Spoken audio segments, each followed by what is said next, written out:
Today we are going to take clustering fundamentals or clustering concept. So what is clustering? Clustering is the task of dividing the population or data points into a number of groups. Such data points in the same group are more similar to other data points in the same group than those in the other groups. Means what we are doing, we are dividing the population of data points into the number of groups. Each group contains the similar data points.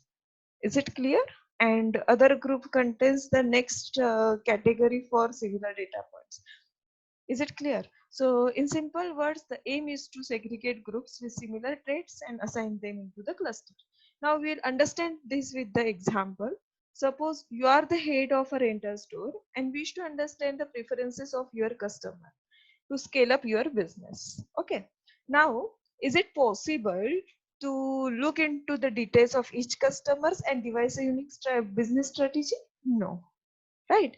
It's not, definitely not possible at all, right? So what we can do in this case, so we can do all of your customers into a say 10 groups based on their purchasing habits and use a separate strategy for each customer in each of these 10 groups, and this is what we call it as a cluster.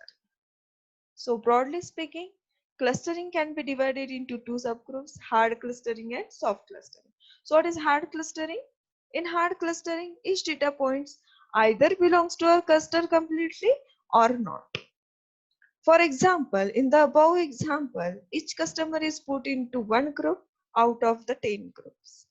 Now what is soft computing?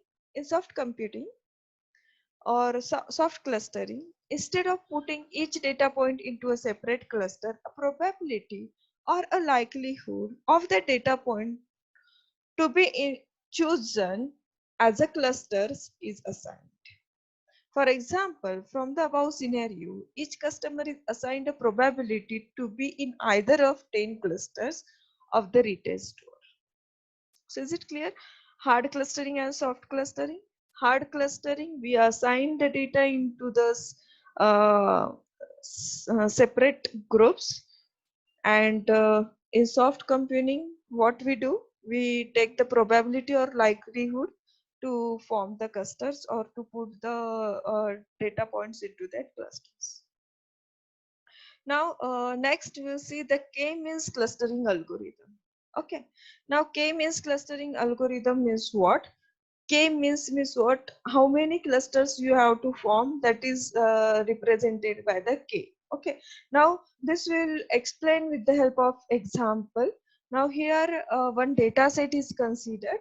So, in that 12 entries are considered. Height and weight data set is considered. Is it clear? So 12 entries are made into that. Now for this data set, we have to form the two clusters. Okay. So how we can form that cluster? So first concept while forming the cluster is centroid. Now what is the centroid? Centroid decides, ये ऐसा एक point होता है और the values होती है जिसके through आप बाकी के वैल्यूज को डाल सकोगे उस क्लस्टर में. Is it clear? So that is called as a centroid. So centroid is one of the point by which you can add the other values or other points into that cluster. Is it clear? Now suppose we'll consider two clusters K1 and K2. For K1 cluster, we'll consider the centroid point as the first row of our data set. Okay. So that is 185, 72. And for second cluster, we'll consider the second row of our data set, that is 170, 56. So here we have formed the clusters. Okay. Now अभी बाकी के जो भी values बचे हैं वो इस clusters में हमें डालने हैं, राइट? सो वो डालने के लिए हमें क्या यूज करना होता है? यूक्लिडियन डिस्टेंस की कंसेप्ट हमें यूज करनी होती है टू फाइंड आउट कि नेक्स्ट वैल्यू जो भी है कौन से क्लस्टर में बिलोंग करेंगे, right? So what is the formula for Euclidean distance? So this is the Euclidean distance formula, under root of x0 minus xc square plus y0 minus yc square. What is the meaning of x0? That is the observed value, means the current value for which we have to find out in which cluster that value belongs, right? So that is the observed value. And HC means the centroid value.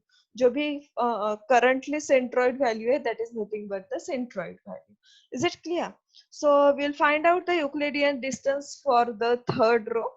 So third row contains the element as data point as 168 and 60. So we'll put this into the this formula for K1 cluster, right? So for K1 cluster, observed value is nothing but the 168 minus XC means centroid value. So what is that? 185. So 168 minus 185 square plus second value becomes 60. So 60 minus second value of this centroid is 72. So uska square, okay? So that value becomes 20.80, right? So same we'll put in for the K2 cluster, second cluster. So for second cluster, the observed value becomes same, the centroid values becomes changed, right? So observed value 168 minus 170 square plus 60 minus 56 square. So this is Euclidean distance for the second centroid. So what is the value for that? 4.48. Now इसमें से अभी कौन सी value choose करें for means कौन से cluster में वो value put करिए, वो कैसे डिसाइड करेंगे? तो जिस यूक्लिडियन डिस्टेंस की वैल्यू कम है उस क्लस्टर में हम लोग वो न्यू वैल्यू डालेंगे. फॉर एग्जांपल यहाँ पे K2 जो भी यूक्लिडियन डिस्टेंस जो हमने निकाला है सेकंड क्लस्टर के लिए K2 के लिए, उसकी वैल्यू क्या आई? 4.48 और इसकी क्या है? 20.80. so which is the less 4.48, right? So ये जो थर्ड रो है 168,60, सो ये कौन से क्लस्टर में जाएगा? सेकेंड क्लस्टर में. So is it clear? Okay. Now जब हम लोग ये वैल्यू सेकेंड क्लस्टर में डाल रहे हैं, एट दैट टाइम हमें फिर से वो सेंट्रोइड की वैल्यू चेंज करनी होती है after adding each and every value to the cluster, right? So new centroid value for this K2 cluster now becomes, so उसका कैलकुलेशन कैसे होगा? सो K2 इज इक्वल्स टू जो भी ओल्ड वैल्यू है जो हमने कंसीडर किया है यहाँ पे 170 प्लस जो न्यू वैल्यू आई है that is 168 divided by 2, basic concept, comma same 56 plus 60 divided by 2, right? So what's this new value now? 169,58. So first cluster centroid becomes same, second cluster centroid becomes changed, that is 169,58. Is it clear? Okay. Now same if third row clear, right? Now we next consider the fourth row. Now for fourth row, same, we'll find the Euclidean distance for K1 cluster and for K2 cluster. Okay. Now what is the value for fourth row? 179 and 68. Okay. So see here, 179 minus first centroid value becomes 185 square. So we'll put it into the formula. So it becomes 6.32. And K2 cluster में अगर डालते हैं हम लोग 179 minus 169, 68 minus 58. So that value becomes 14.14, right?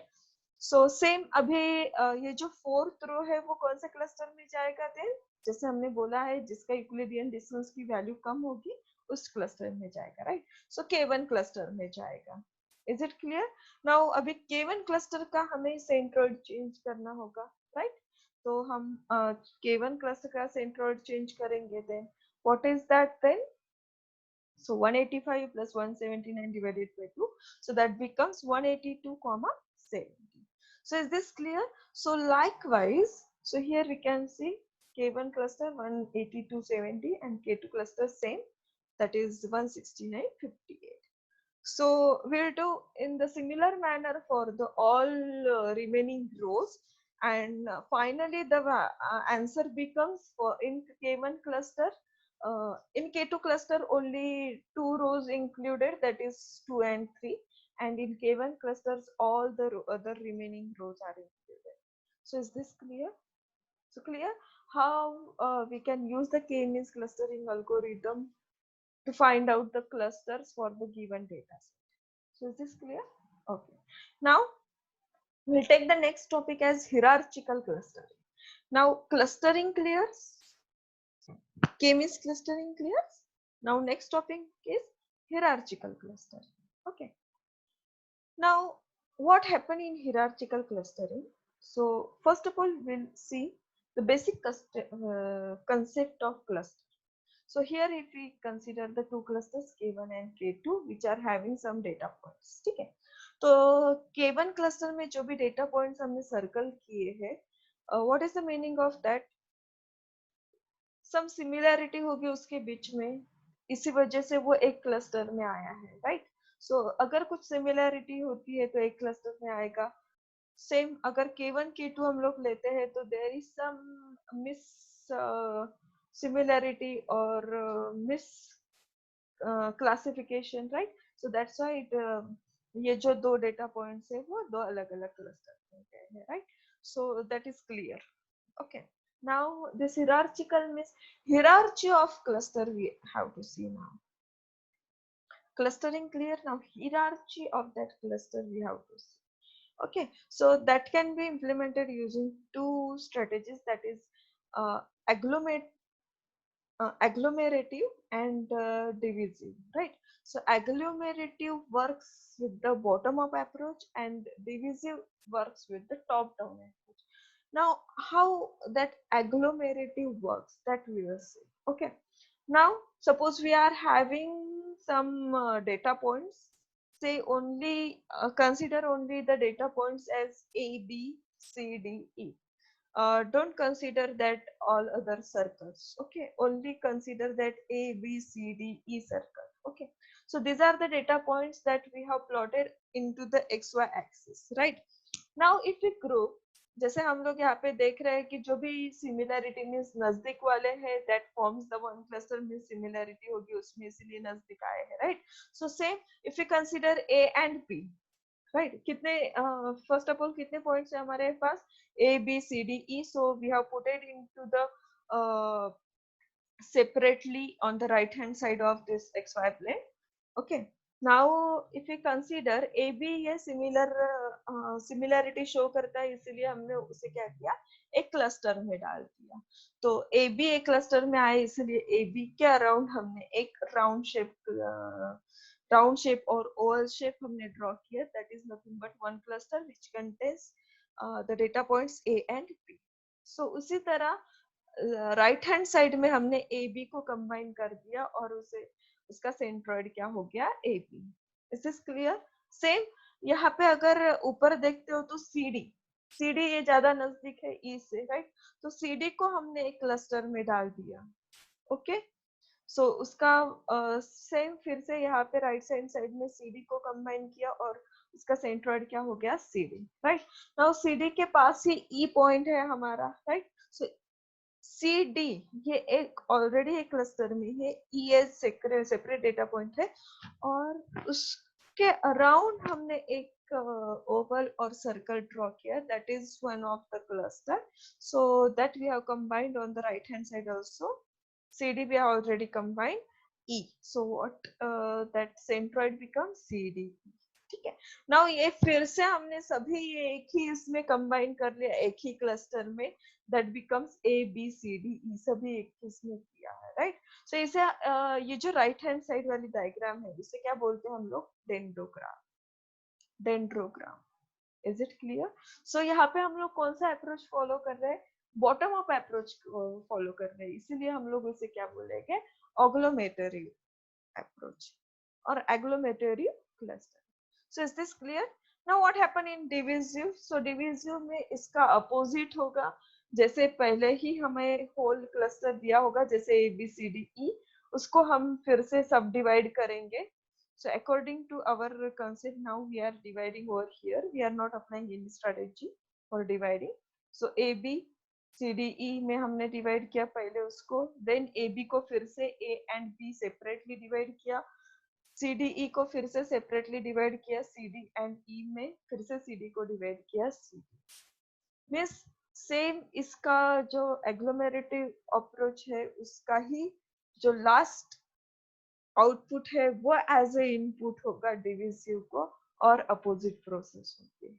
So agglomerative clustering कौन सा approach follow करता है? Bottom up approach. And divisive कौन सा अप्रोच फॉलो करता है? तो top down approach. So is this clear? So this is the basic idea regarding hierarchical clustering. In next lecture, we'll see using the example how this agglomerative and divisive clustering works. So thank you very much. We'll stop today over